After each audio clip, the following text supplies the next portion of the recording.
This is Kelly Bohannon with the ECEAP team, and I think we're going to go ahead and get started.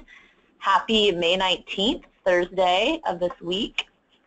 I want to get started with a few introductions, so before we talk about who's here in the room in the Olympia State Office with the ECEAP team, today I want to do a quick intro of those of our team who are out in the field who will be joining us. So we have 4 pre-K specialists joining on the phone today: Julie Flores, Kelly DeBoer, Nicole Lohr, and Peggy Brown. And Markeisha Lynch, who's one of our data coordinators, she'll be joining us a little bit later in the room here. So with that, I'm going to send it around the room and have the rest of our team say a quick hello to you. Hi, this is Karen Gans, the Training and Technical Assistance Coordinator. Sue Rose, pre-K specialist.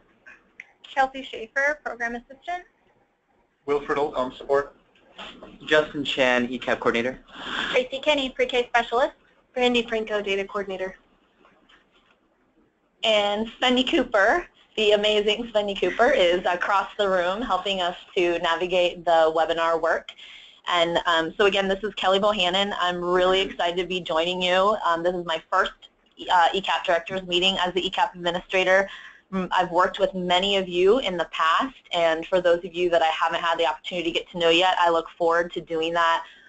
If not in the next few months, definitely at our October Directors meeting, which is in our in-person meeting scheduled for Spokane. I know Svenja just sent out some information about that this week, so I'll be really excited to have that in-person time with you coming up, as well as I know the rest of our team will.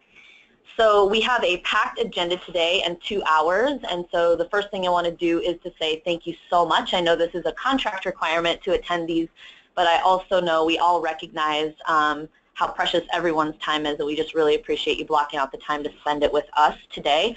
So we'll try to be as efficient as possible and keep the lines open with questions that come about. I'll also say please let us know at any time if you can't hear us, if we're not clear in any way, and we'll do our best to make those adjustments as we go. I just wanted to kick things off before I go into the agenda with a quick quote that I came across this morning that I thought really encapsulates well the work that we do together and the future work that we're going to do together as we think about this incredible program that is ECAP in its expansion phases in the next few years. And the quote that has an unknown author says, "As with any journey, who you travel with can be more important than your destination." And for me, it really speaks to the power of relationships in our work through and through, from community to government, to the individuals that we work with, how we work with them. At the end of the day, we will sustain this work if we stick together in it, and just want to say how much we really appreciate your partnership in this work. So with that, looking at today's agenda, if you could go to the first slide, Sunny, that would be great. We have 2 slides of agenda items, so we'll run through those relatively quickly. The first thing we'll go into is I want to provide a little bit of a status report on the work that we're doing in the form of what we call an ECAP concept paper, which is conceptualizing ECAP, kind of our proposal for ECAP expansion for not only the governor's budget, but the 2017 legislative session. And again, I'll get into the details of that when we get to that, but that's essentially what that is. We want to give you an update on the status of a report coming up to talk with the larger community about what we learned from the Early Achievers evaluation that took place. That was a look at a validation of the Early Achiever standards in its first iteration, and so in their first iteration. So we want to give you an update on what's coming up with that and what we know so far from that evaluation. We want to go through a few of the contract changes that are coming up in 16, 17. We'll go through a little bit of the saturation study. I know that there are already questions coming in from the field around this, and we'll definitely have a little bit of conversation today, but look forward to more one-on-one conversations with those of you who have questions, concerns, ideas, etc., about how we'll be using that data into expansion. I want to touch a little bit on the latest release from the NEAR yearbook. As you all know, if you've been in ECAP any period of time, NEAR is the National Institute for Early Education Research. They're out of New York City and Rutgers University. They're actually very close partners of Washington State and the work of ECAP, and have been for many years. We've done very well. It's essentially a yearbook that rates how well preschools across the country are doing, and the 2015 data has just been released in their 2016 yearbook. So we'll talk a little bit about that, recognizing that we did already send out a link. I believe we sent out some information, or did we send out? Maybe we haven't sent out information about NEAR yet. So this may be your first look at the NEAR data, but nonetheless, we'll be talking about that. And then I'm really excited about the second half of the agenda, in particular, where we'll give you some updates, share some updates around some of the specific initiatives and projects that we're working on. And as you can see in the agenda that we released, we'll be talking about the facility study, some newly available ECAP recruitment materials that are coming out and coming your way for use in communities, the alignment work of the department and kind of a status update on what's happening with that, the curriculum pilot study, our Families Moving Forward work, the family support pilot, and then a brief update on the ECAP Pathways project, and then any final questions. And of course, feel free to talk with us throughout as well. So with that, we'll move right into the ECAP concept paper. So next slide, thank you. So again, as I shared briefly in the overview, the ECAP concept paper is really a starting point, an internal to Department of Early Learning starting point, where we begin to conceptualize what we want to propose to first the governor's office and the Office of Financial Management, and having them think about what they want to sign off on for ECAP in the coming biennium, beginning with the 2017 legislative session. And then essentially what rolls forward out of that becomes a major focus of what we're advocating for ECAP for that biennial work. And so essentially, so I think what I want to say about this is that although it's an internal process, this is something that we take really seriously, and I can only, I can certainly speak for the whole department, but I can especially speak specifically to ECAP that, we're utilizing the extreme amount of ongoing feedback that we've received from all of you through our steering committee, through our directors meetings, through contractor calls, and multiple interfaces that we've had with you about continued ECAP expansion. Certainly, WASA's involvement has been really important. We've been keeping them up to date. As I know that not all of you are necessarily affiliated with WASA, but those of you that are know what an important mechanism they are for advocating for our work moving forward. So again, we've taken a lot of data, information, and feedback into account as we began, starting to draft this initial concept. So the core components of what are right now in the concept paper, just to give you a feel for that, is that we are clearly looking to increase the vendor rate around slots for all models. So part day, full day, and extended day models looking at a slot rate increase.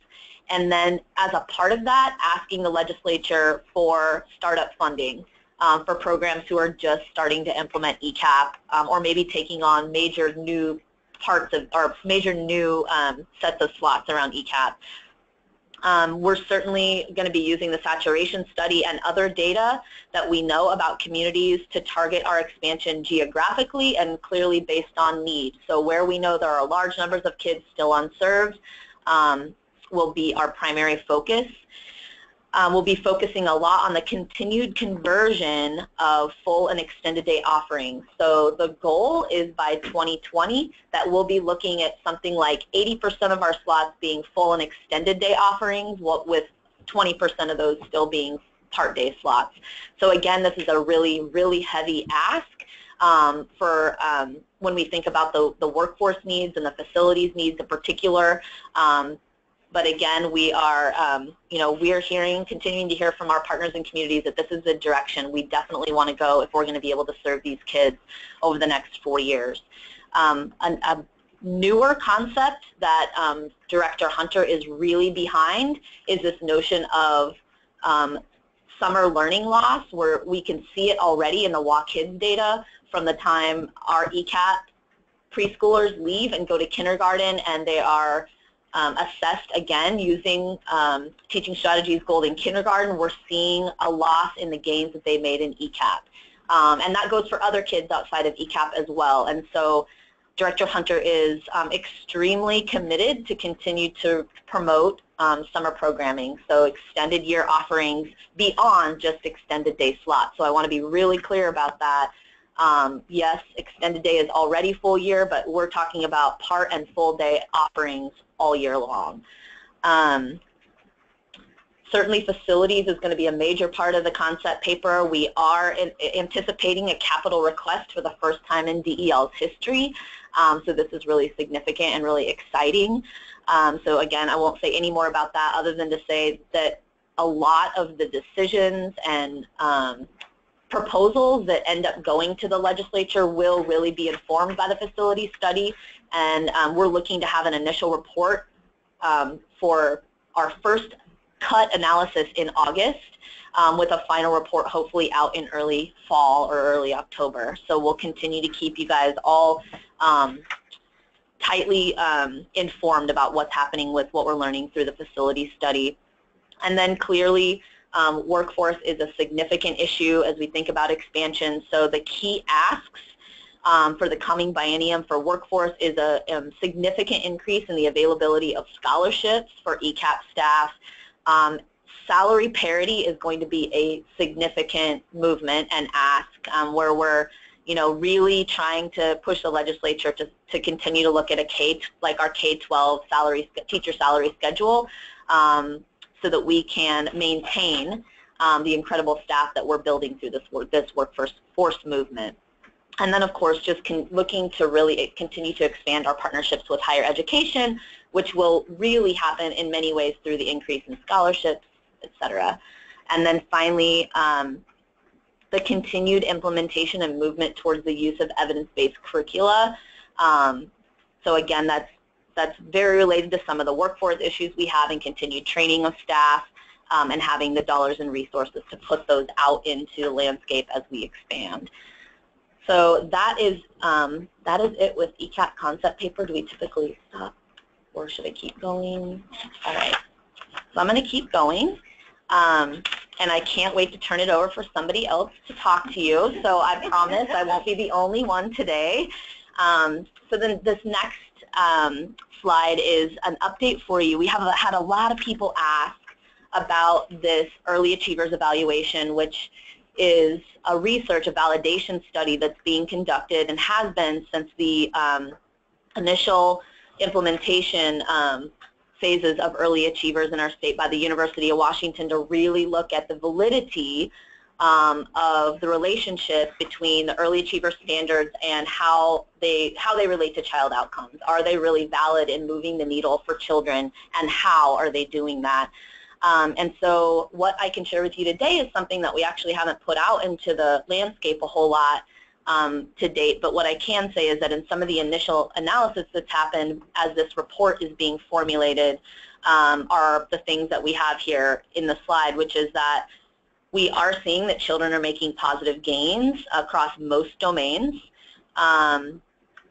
There's validation that teacher talk, and that is really represented in the number of words spoken in an hour is related to early science, children's early science progress and learning. And that we definitely are seeing that we need to do some more work and analysis around the classroom assessment scoring system, and ERS, our environmental rating scales, along with the standards as they relate to child outcomes. So much more work to do. This isn't a perfect system yet. And so the final report for that is intended to be released sometime soon. We're hoping that it's really early summer 2016, like is in June, but I can't really say that yet.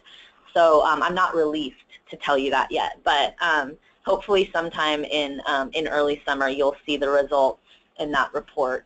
And the other thing I just wanted to say that we're really excited about is that this is actually the first study of its kind ever conducted in our country. So I think there's a lot of people watching and waiting and wanting to find out what we've learned And like many research studies, what we're going to be able to say is that we have done a ton of great work and we have a ton of improvement to make moving forward as well, as we think about continuing to improve this great system. So that is the Early Achievers Evaluation.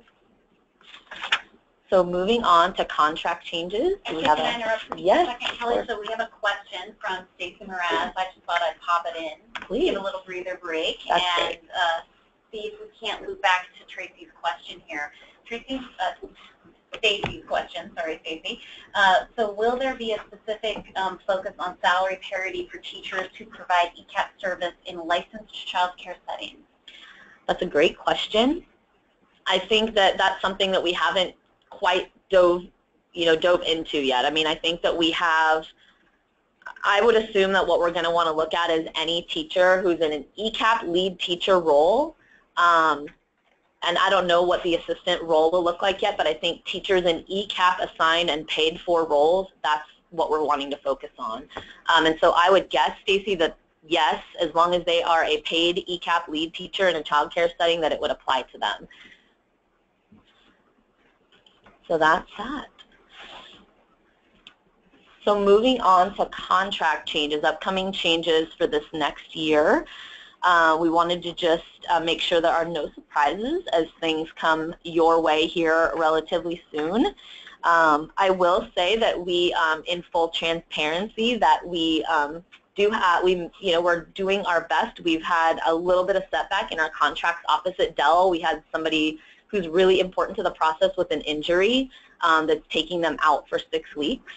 And so we're doing our best to really pair that together here and make sure things are on time and coming your way. But I just want to be, again, in full transparency, letting you know that we're going to do the very best we can. We are pretty much moving forward at great pace already, but it does kind of throw a wrench in things when life happens. So that's just an FYI for you. So the first thing is around synchronized ELMS due dates. So just to let you know that in the contract that it'll outline that ELMS child records must be up to date by the 15th of each month instead of the 7th that it was before. And so this is going to be the same day that ELMS monthly reports are due. And on your monthly call with your pre-K specialist, it'll be the last week of the month to allow monitoring of ELMS data and other monitoring before that call happens. So those are a few changes in that arena. When it comes to Dell portable background checks, this is, I think people have been anticipating this change coming your way. It was something that was called out in the Early Start Act, and implementation will begin this next year.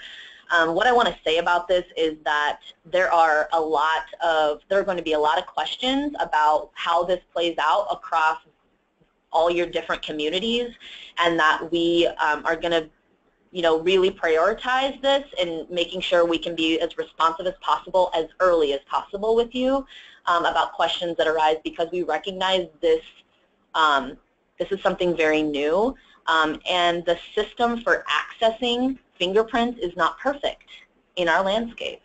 So I just want to say that. But that as we move forward with Dell portable background checks, what you're going to find in your contract is that the decision has been made by our director that portable background checks are going to be required for all persons who may have unsupervised access to children during ECEAP services.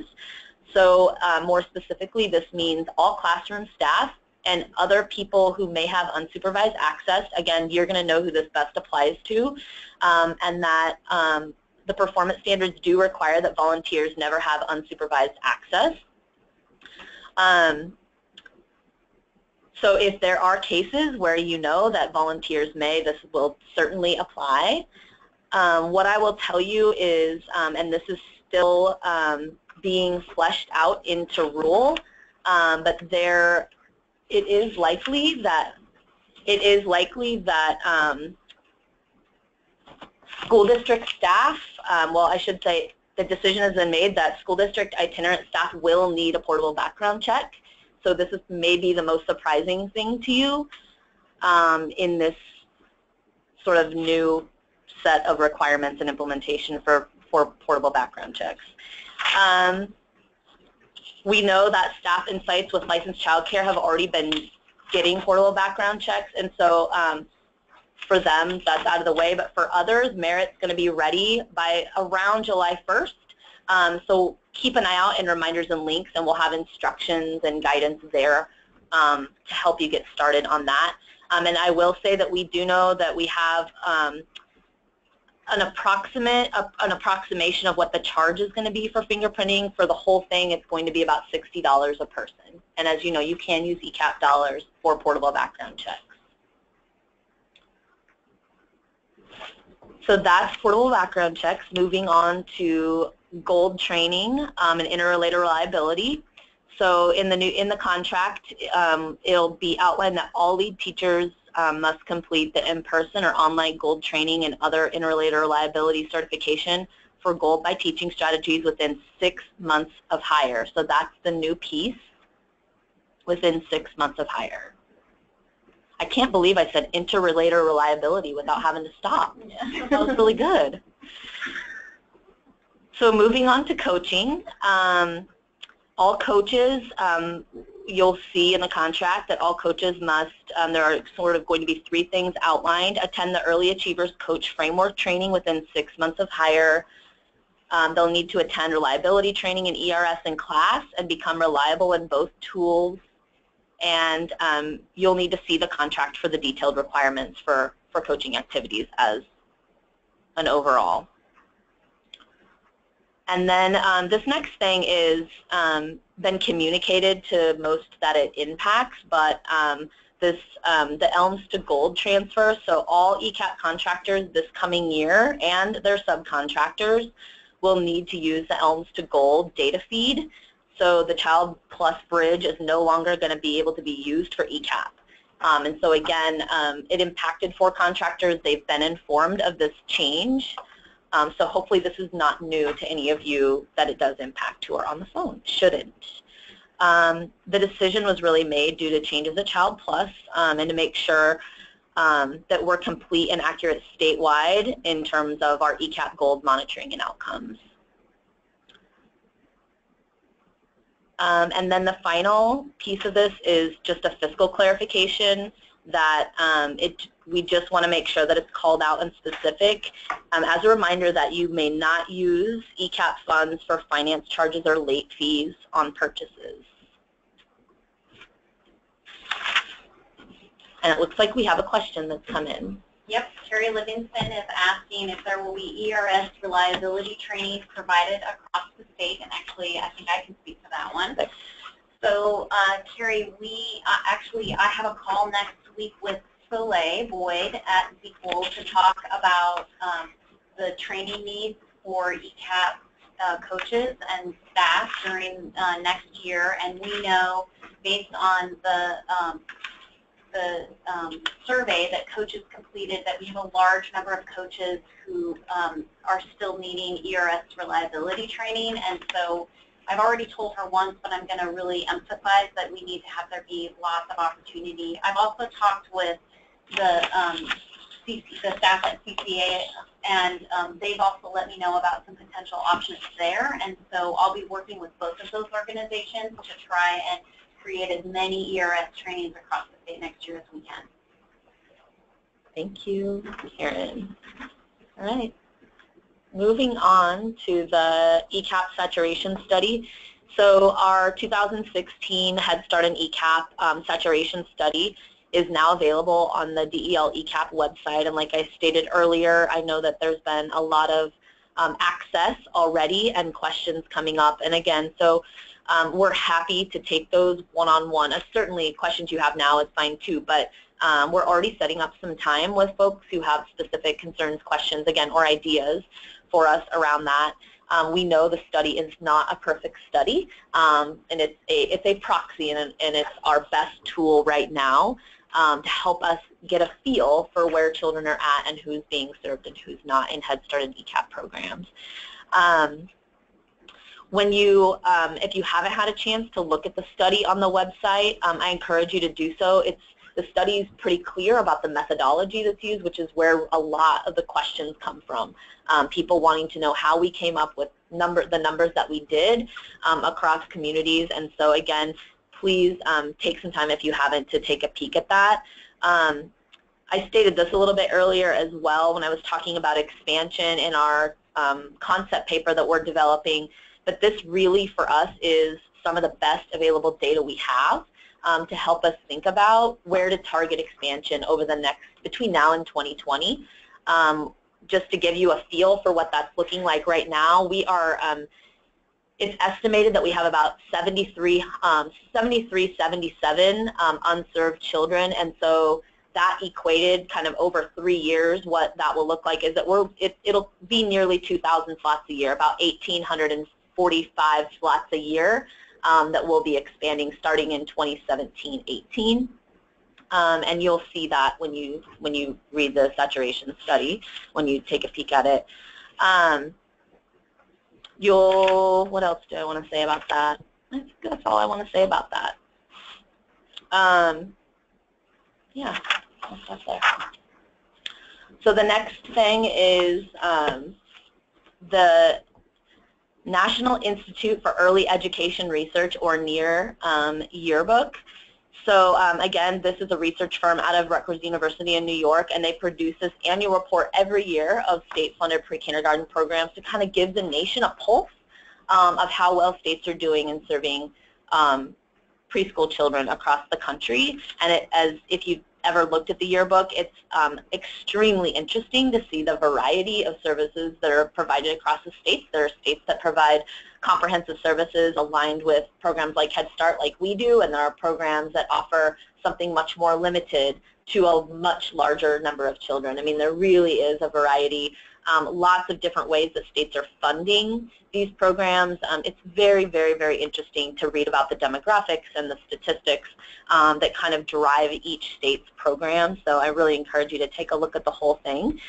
In the 2015 yearbook that was just released last week, it's based on the 2014-15 results. And so as you might guess, the data that we pull to send to NEAR is coming from what you produce in ELMS. And so again, another reason why it is so highly important that we have the highest accuracy of data and current data as possible, because this is going, this is being put on a national scene for all to see. The exciting thing about our place in the yearbook is that we continue to be very successful across what they call the 10 national benchmarks of quality for preschool programs. We get 9 out of 10 points, and the only reason, again, that we didn't get 10 out of 10 is because we don't meet the requirement for requiring, or the benchmark for requiring all of our lead teachers to have BA degrees. We are moving in that direction, I think, as we look to the future. Not quite there yet, but we, really meet everything else when it comes to increase access for more children and, or not increase access for more children, I'm sorry, but when it comes to comprehensive services, what we do require for assistant teachers, et cetera. There's a number of things, developmental screening requirements, things of that nature.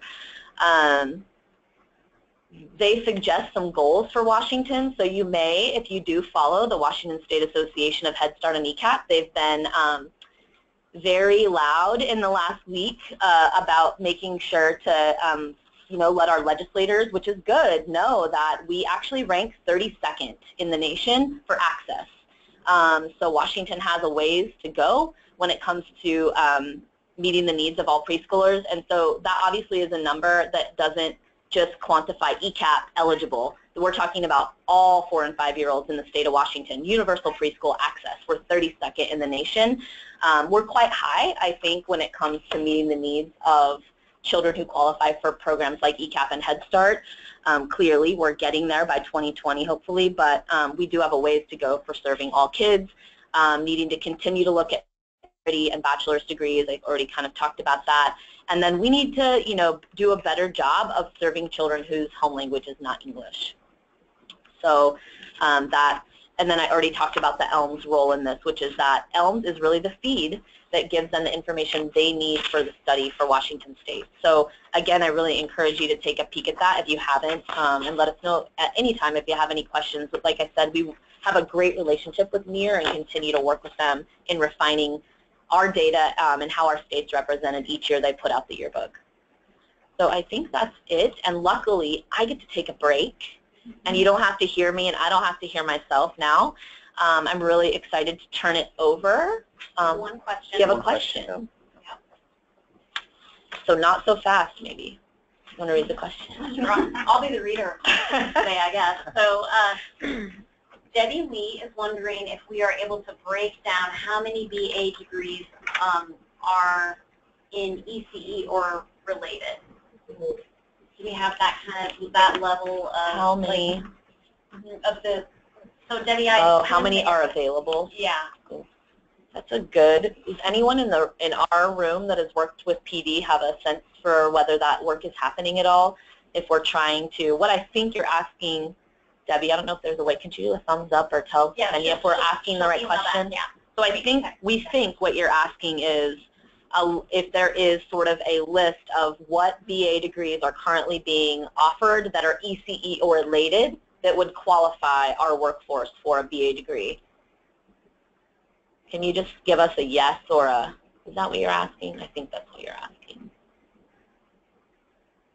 No.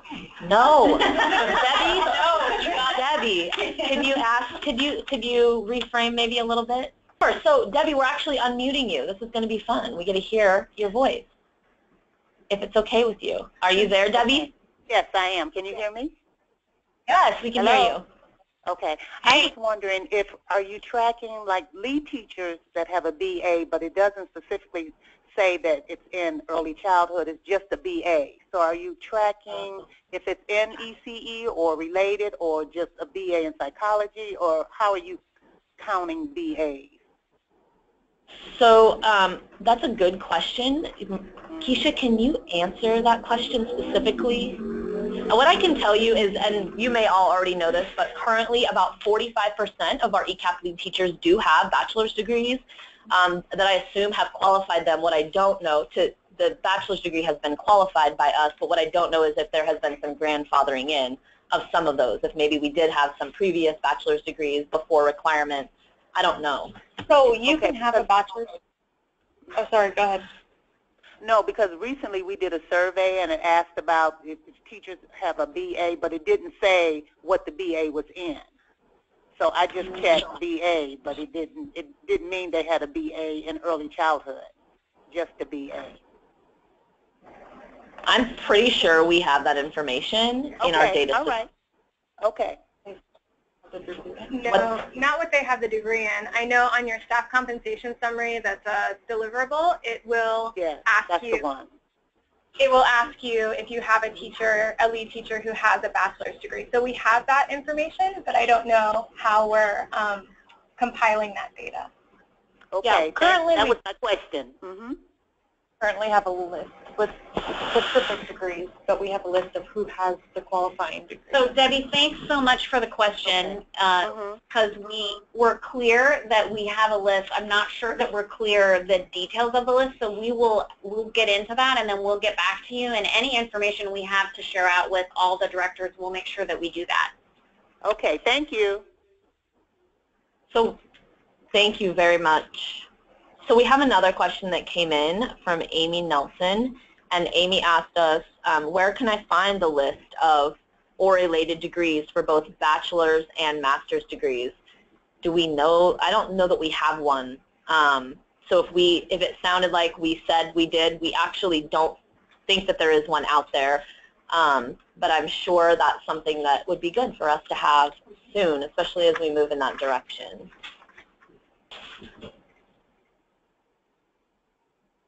So Amy's asking how they can petition to get a degree added. So if there's any way to have there be have a degree be added, well, I think that you just would let us know if there's something that you want to have added. What I would say is I'd have you let your pre-K specialist know, and then your pre-K specialist would probably share that with Markeisha and the data team, and then they would start doing some research into that, and then we would work to see what was possible.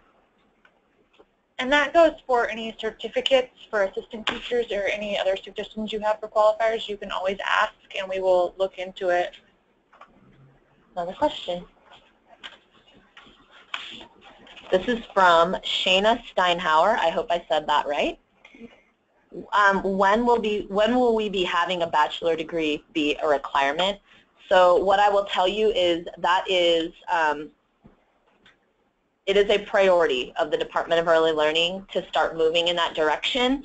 What I will tell you is that a slightly higher priority is to increase salary parity or ensure salary parity and make sure we're moving in a direction that supports a growing bachelor's degree workforce, because we will automatically lose those people, as you know, if we can't continue to pay them at the level that they would get if they worked in the K-12 system, for example. So we are, the scholarship, increase of scholarships for degrees in general for both AAs and BAs right now and master's degrees, increasing scholarships and really looking at salary parity are our top policy priorities in this next biennium.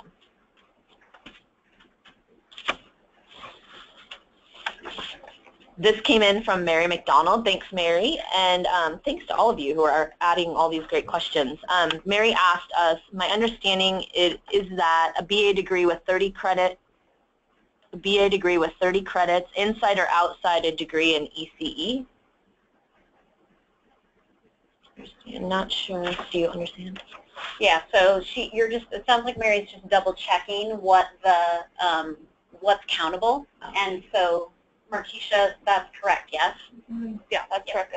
As long as they are ECE credits, and there's a list or an explanation of what percentage of those credits will be counted online in the staff qualifications portion on the ECEAP website.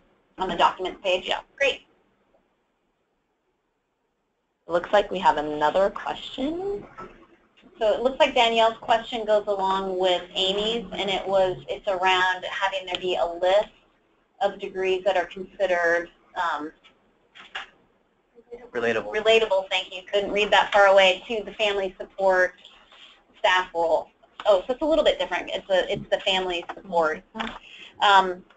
So that, Markeisha, that information is online on the documents page as well, yes?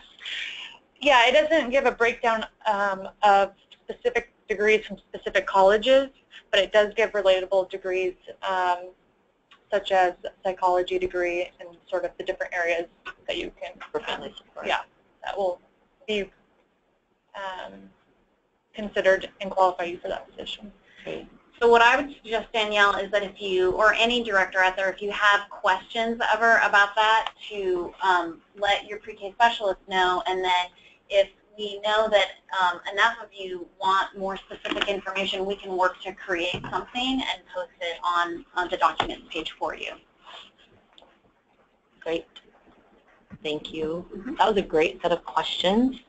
So I think now is a good segue to move into this sort of next half of the information that we have to share, which is really a focus on the progress that we're making in some of our key initiatives and projects specific to ECEAP. And so the first thing we're going to dive into with Justin Chan from our team, our program coordinator, is on around the ECEAP facility study. So Justin, take it away. Thanks, Kelly. So as Kelly mentioned before, Dell is contracting with Burr Consulting to analyze facility needs for future ECEAP expansion. And this is just to address fewer classrooms, facility space because of the expansion of full-day kindergarten, K-3 class size reduction, and the need for more space, so we can address ECEAP expansion and the move towards increased classroom time.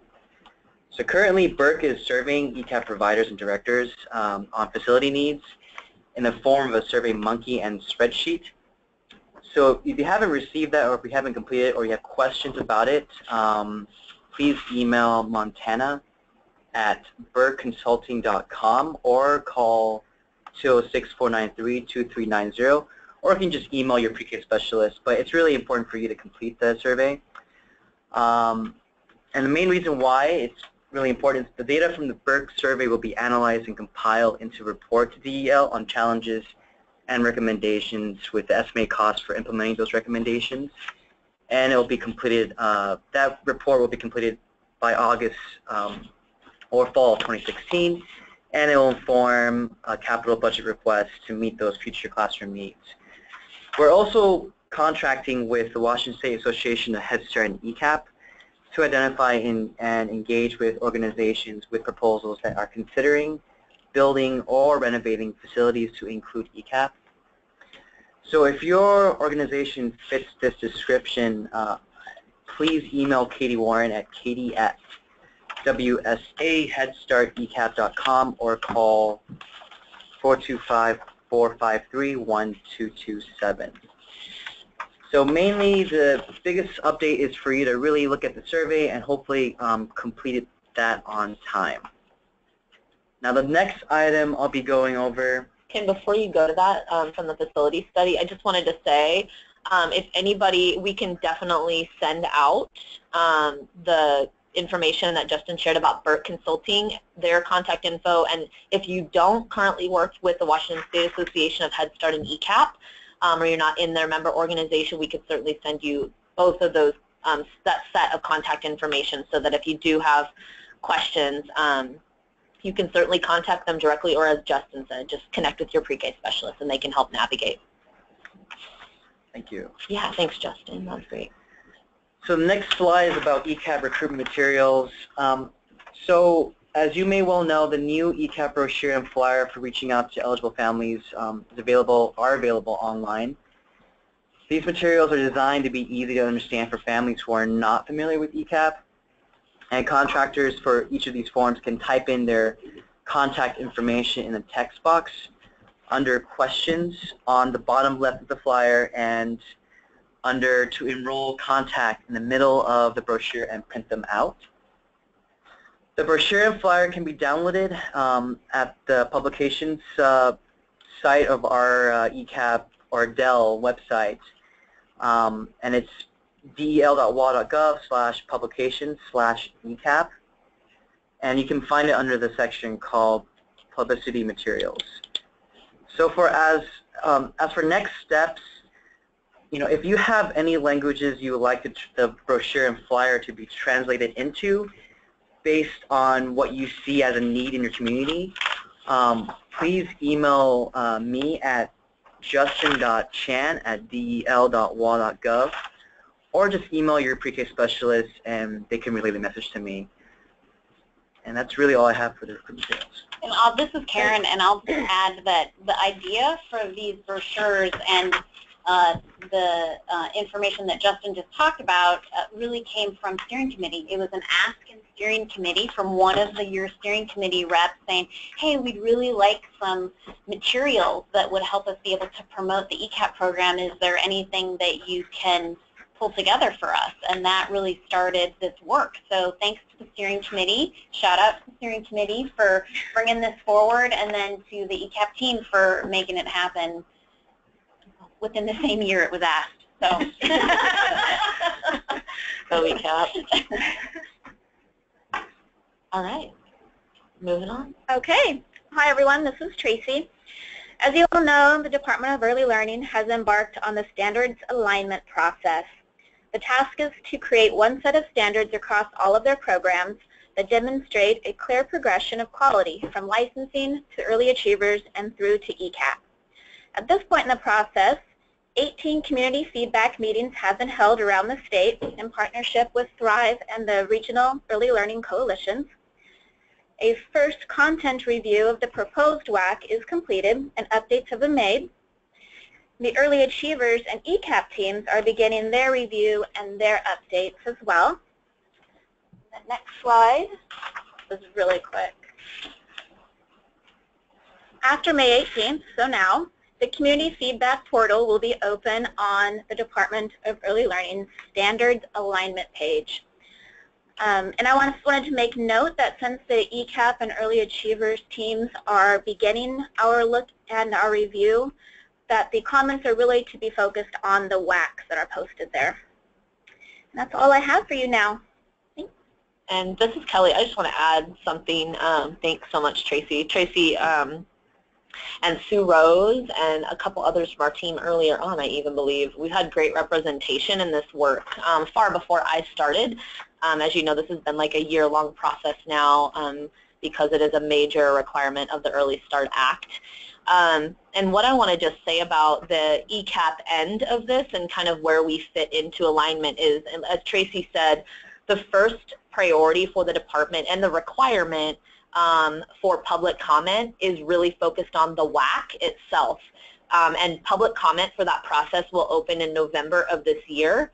And so between now and November, the department has started with the feedback process happening with the advisory teams and the community feedback processes.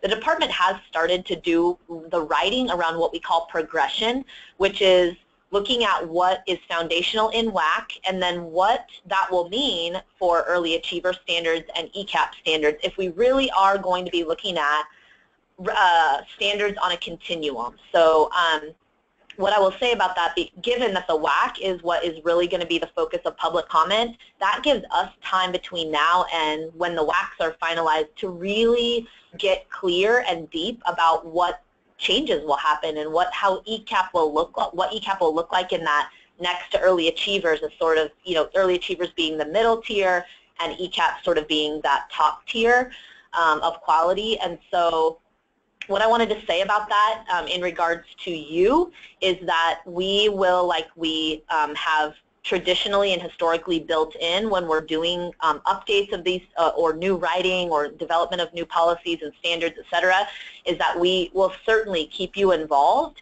As Tracy said, we're just beginning our initial review and writing, and so we're going to be taking into account all the information over the last few years that we know have been needed to be updated and included in our standards, along with what that means for alignment. And so I know that was like a mouthful, but I just wanted to let you know how important it is to us that you as our key community and key partner in this, we will do everything we can along the way to keep you involved and working with us as partners to make sure that this is making sense and doable in implementation moving forward. Yeah, and this is Karen. I'll just add, just to let you all know we've not forgotten that when we started rewriting the performance standards a few years ago now, we solicited some feedback from all of you and you gave us some great ideas. We still have all that information and we will be incorporating all of that feedback that you gave us back then before we sort of when we were on the cusp of alignment, and so then we had to pause, but we've held that information. And I think the last thing that I'll just add is that we'll have Senya send out an email to all ECEAP directors with a link to the community feedback portal so that it's easy for you to access that if you want to have an easy way to provide feedback around the WAC revisions. Thanks, Karen. Yeah.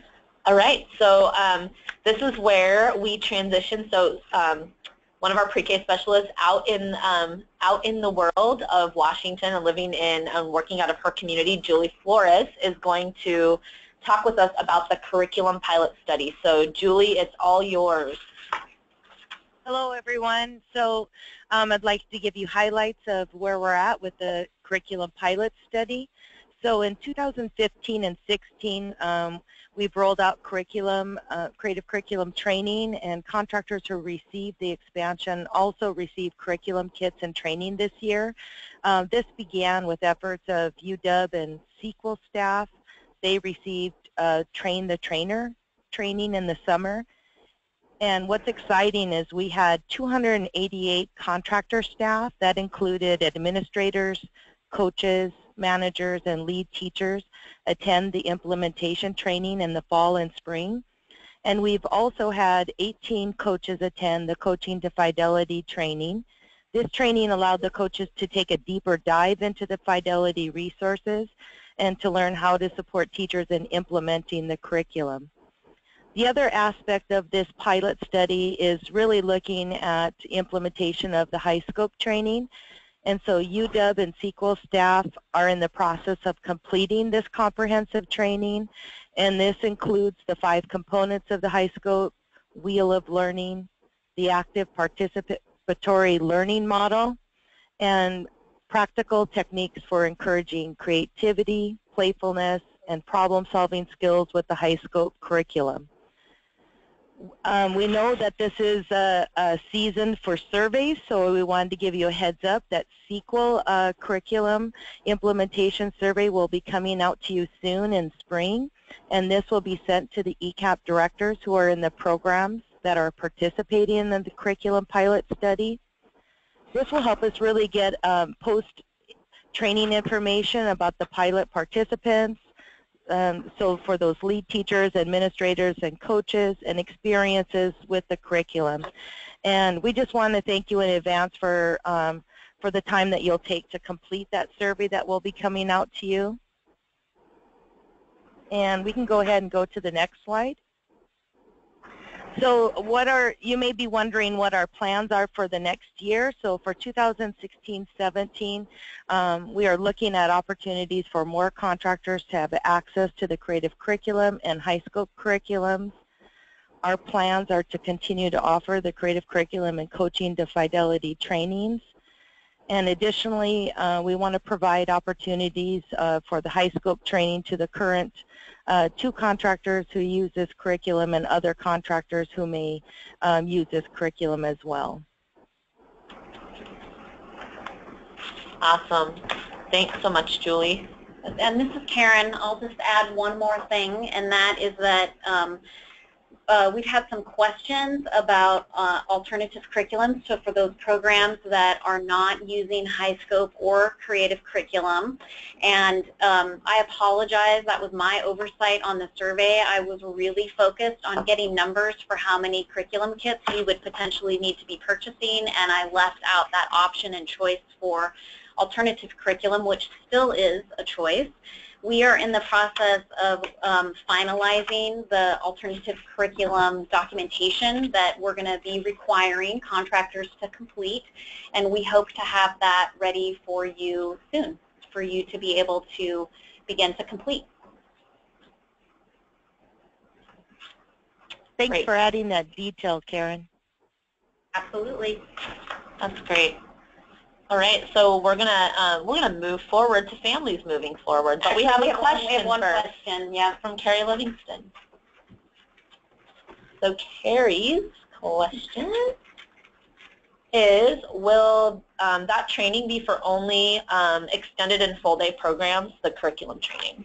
So that's a great clarification, Carrie. This year, the curriculum pilot was for expansion contractors, and so that was contractors who last year had full school day or extended day slots, and so it was not everyone, and then it was extended to expansion contractors this year as well. And part of the reason we sent the survey out was for us to be able to get some solid numbers on what would be needed and what would potentially be available fiscally next year. So we're starting to now, we have all our final information that we need from the curriculum survey, and we hope to have information for you soon around what curriculum resources and training will be available next year and who that will be available to.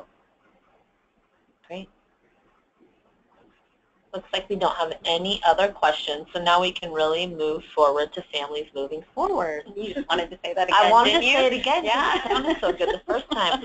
So that is going to be introduced by the fabulous Carrie Beamer. So Carrie Beamer, or Fabulous Carrie Beamer here. is on That's vacation. right. She's away, so it's going to be the fabulous Karen Gant. The fabulous, let me say it. Now introducing the fabulous Karen Gant. Okay. So families moving forward, as you know, was a new training this year that we implemented. We really, we finalized the curriculum in December, and then we implemented trainings for facilitators in January. And during that time, we were able to train 89 ECEAP staff throughout the state. And at this point now, most sites are beginning to wrap up their their offering of this.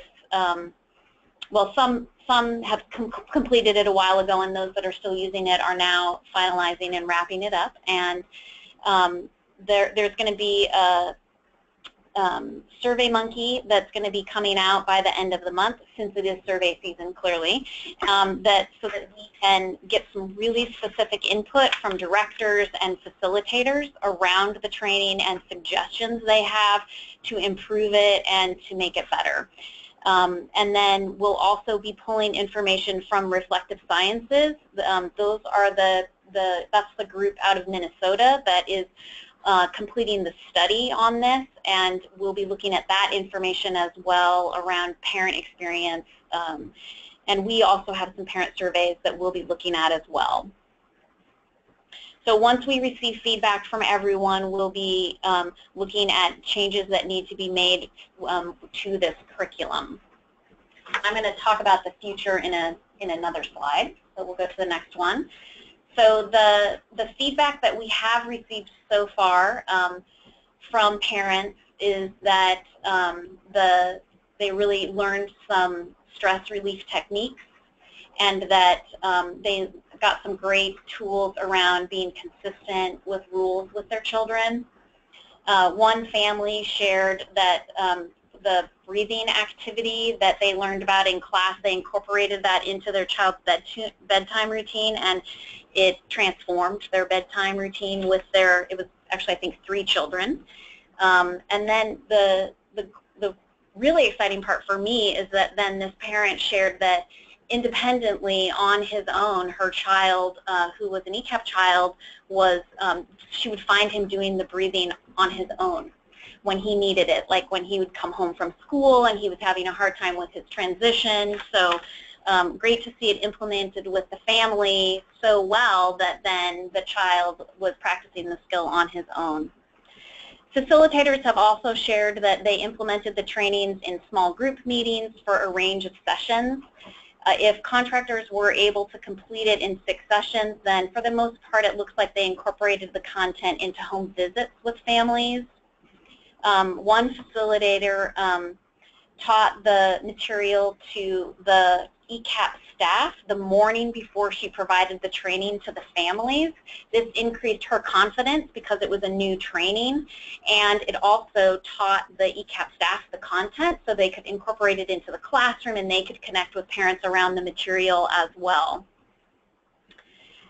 Facilitators were able to share resources, tips, and ask one another questions on the Basecamp platform. On that platform, we found out that one program had parents create vision boards based on a values, rules, and rituals lesson and handout that's part of the training that I think was very meaningful for all, and that parents let facilitators know that really they enjoyed the training, that they would love to have had more time in the training, more handouts, more materials, more resources for them to be able to gather more information on these topics. The one facilitator said that it was so successful that she's going to take this information and she's going to share it in a summer training with the K through 2nd grade teaching team that's part of their school community so that they can all have this information, and that overall the facilitators appreciated having the materials and to be able to provide these tools with families. So it's really exciting that we've had such positive feedback on something that we've just started to be able to provide. So for the 2016-17 school year, this will continue to be a requirement. It's not on the screen correctly, but it's going to continue to be a requirement for the full school day models, and it is optional for part day and extended day sites. That does not appear that it is going to change in the next school year.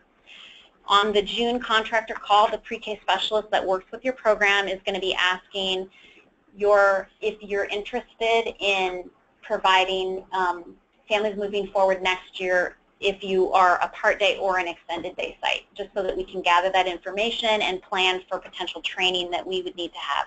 Actually, they'll probably be asking the full school day sites too if they have new staff that would need to be trained as well. Great.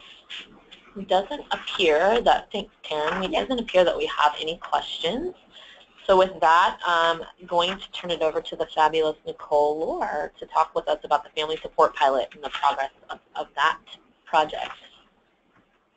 Good morning, everybody. I will make this kind of quick. So thank you for hanging in there with us and listening in. So just a quick update on our progress. Our last check-in webinar with the team of folks who have been implementing the Family Support Pilot happened in May. And I just want to say really quickly thank you to all of those who have participated in the regular webinars and the pilot. The feedback that we've gotten from those has really been invaluable.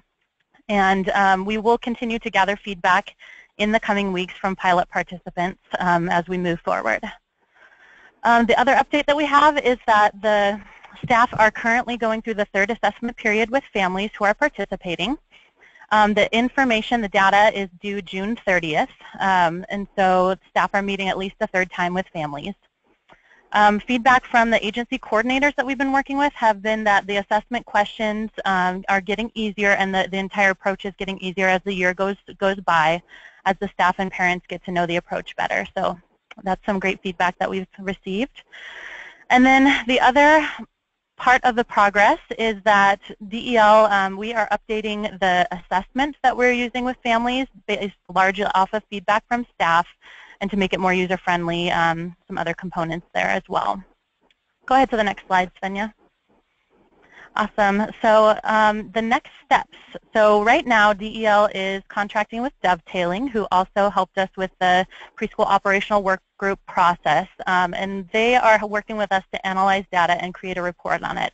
And this will include data analysis on identified areas of need or focus with the families, a goal set and progress on goals, in addition to other elements. And then it will also include recommendations for next year. So we are still analyzing the data and feedback from this year and working on what we can feasibly roll out in the second year.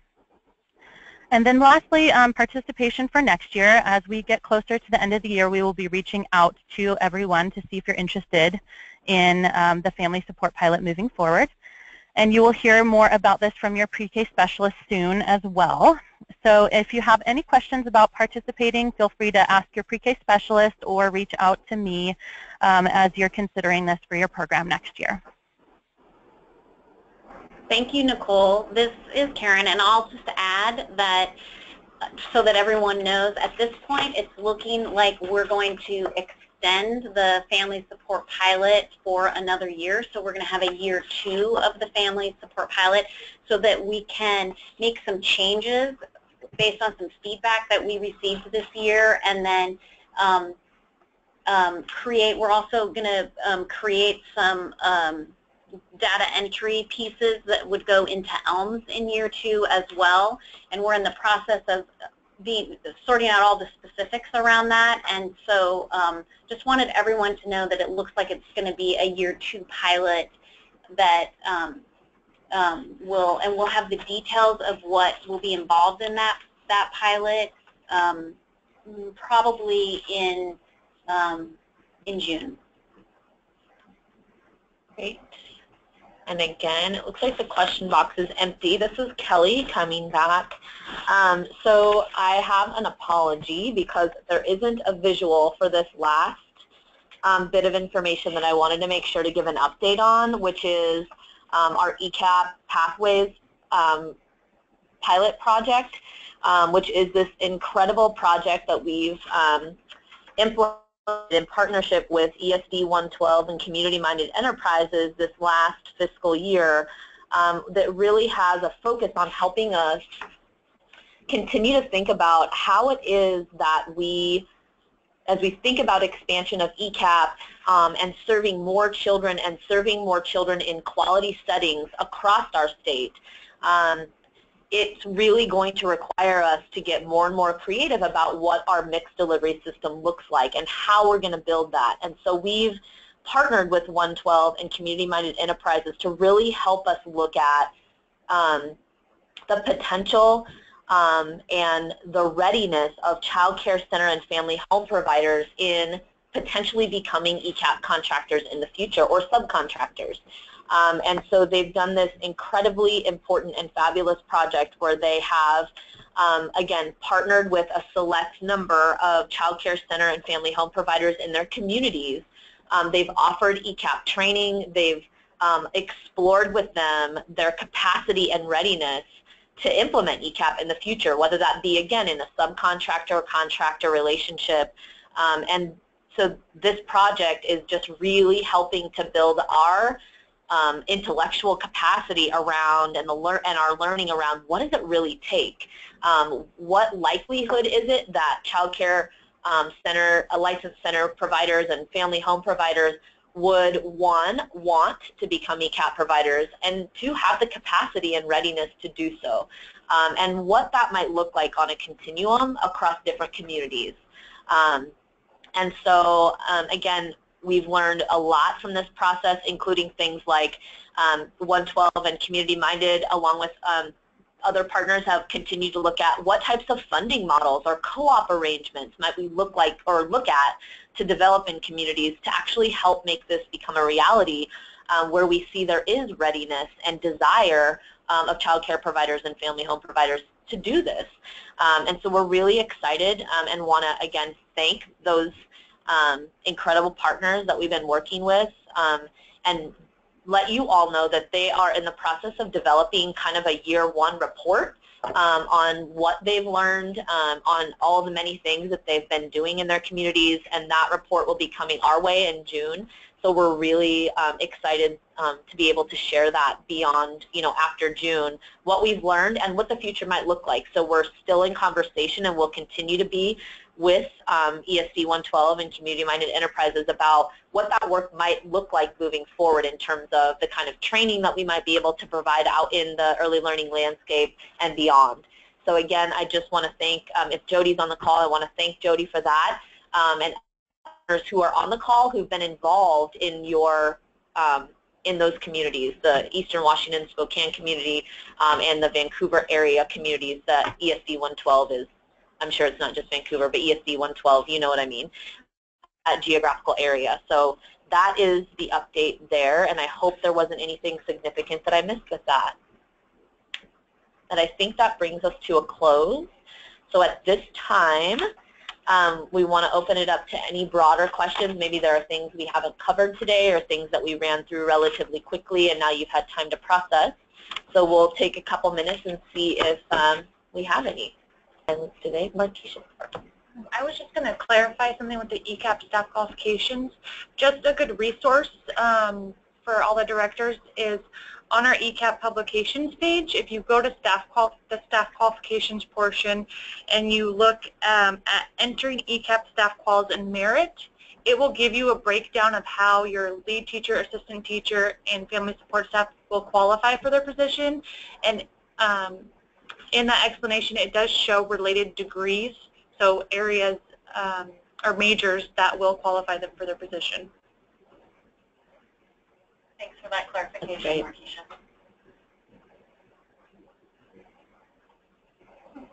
Any questions? I think we're probably good. So as always, feel free to, again, reach out to your pre-K specialists. At any time, feel free to contact me if you have any questions that come up. And we're really looking forward to the in-person meeting coming up in October. And we'll keep you apprised of all of the updates that are continuing to happen around all this great work that we just shared. Oh, thank you, Carrie Livingston. I thought there was another question I just saw it pop up. But I just wanted to say we'll continue to keep you updated in reminders and links and through your contractor calls. And again, you all should know by now the door is always open. So at any time, let us know if you have questions, and we'll get back to you as soon as possible. I hope everybody has a really fantastic rest of the week, and we will be in touch. So thanks to our team, too, for all the work you put into the updates as well. I really appreciate that. All right. Have a great day, everybody.